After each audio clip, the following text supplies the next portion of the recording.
Go ahead.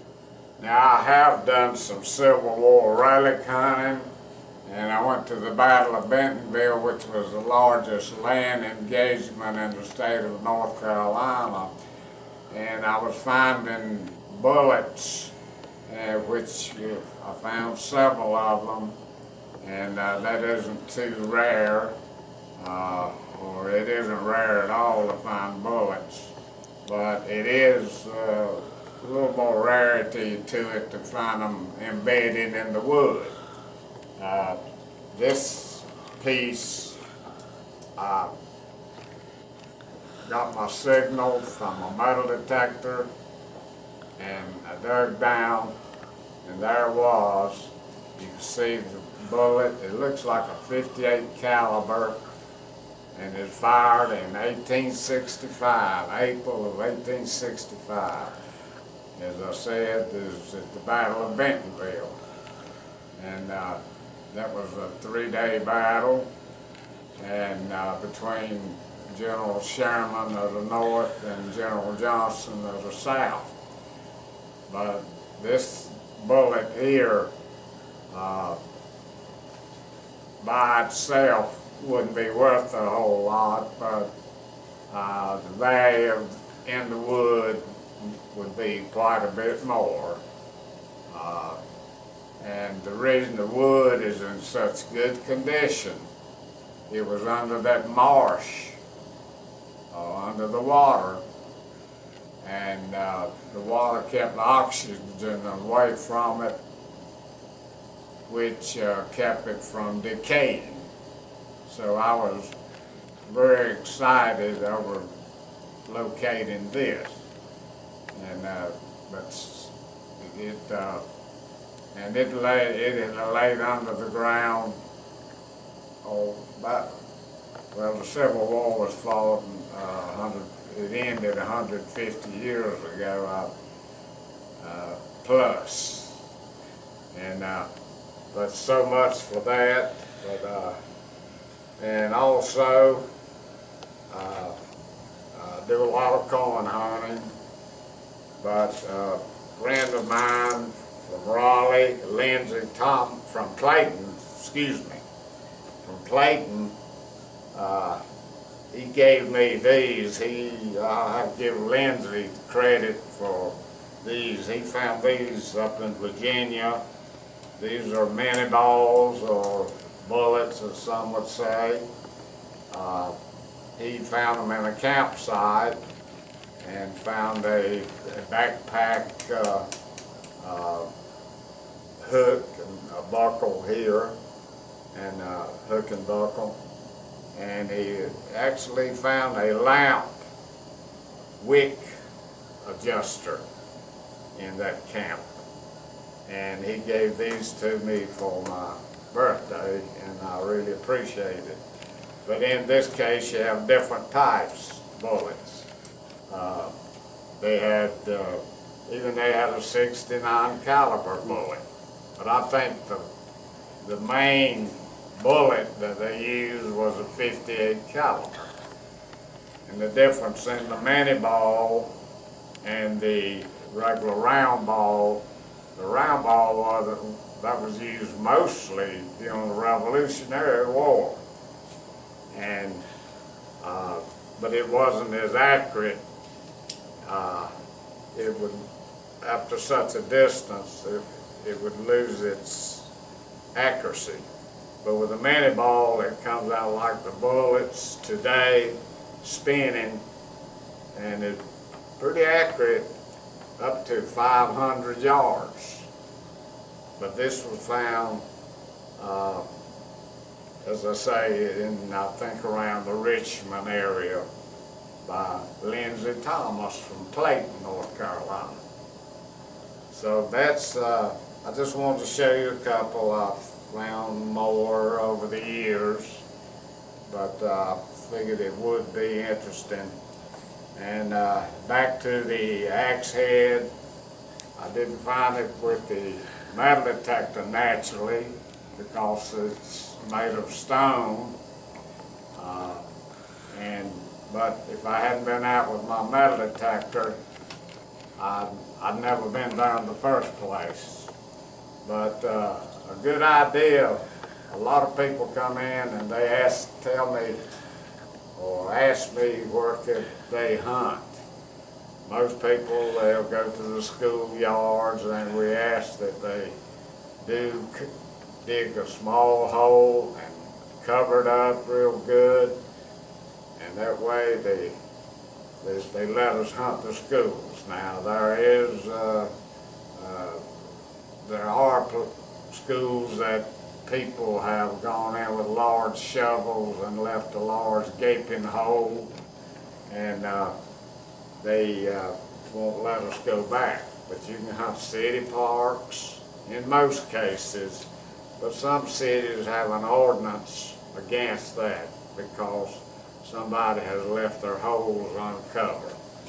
But be sure and pamper your holes, and hopefully we get to go back. Now, I like to hunt farm fields. After the crops are in fall of the year or winter. And it's amazing what you find in a farm field. A farmer, he would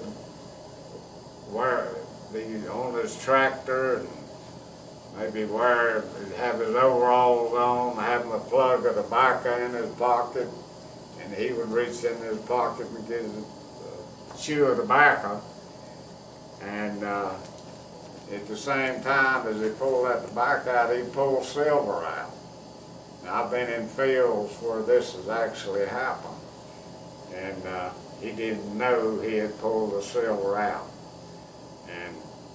But the fields, of course, always get permission, and I always like to tell the people that own that property, ask them, will it be all right? And in a lot of cases, there's nothing you can hurt in the field. So in a lot of cases, they might say no, but I'd say in most cases, they would say yes, as long as the crops have been taken in. The way I like to hunt a field, I've used my metal detector, and I don't even look at the metal detector, and at the same time I'm looking ahead about 10 feet for arrowheads. So what I'm doing, I'm looking for the arrowheads with my eyes and looking for the coins with the metal detector, but I'm swinging my metal detector and looking for arrowheads at the same time. And sometimes you might end up with even you might end up with an axe head. But and a lot of axe heads, not many found in this condition, which is sort of a rare condition over 4,000 to 5,000 years. But I would say this could be worth what a collector would give you for it. But I wouldn't want to sell it. I'd rather have this than the $200 or $300. So that's about, I hope I've covered it all, and I hope you enjoy watching this video. And I'm located in Burlington, 2008 South Church Street, Burlington, North Carolina. And my phone number here is 336-222-9232. And also, if I happen to be out, you'll get my answer machine, and it'll give the information on that. Just it's a good idea to call, especially if you're from out of town. Sometimes I'm here by myself, and I leave a message, and I don't want somebody to make a special trip and me not being here. But I also, on my answer machine, I give out my cell number. You can call me that way. So that's, I think I've covered it pretty well, and And the way I like to do business, as you see my detectors, I have a big stock. I've got a larger, these just a very few of them here.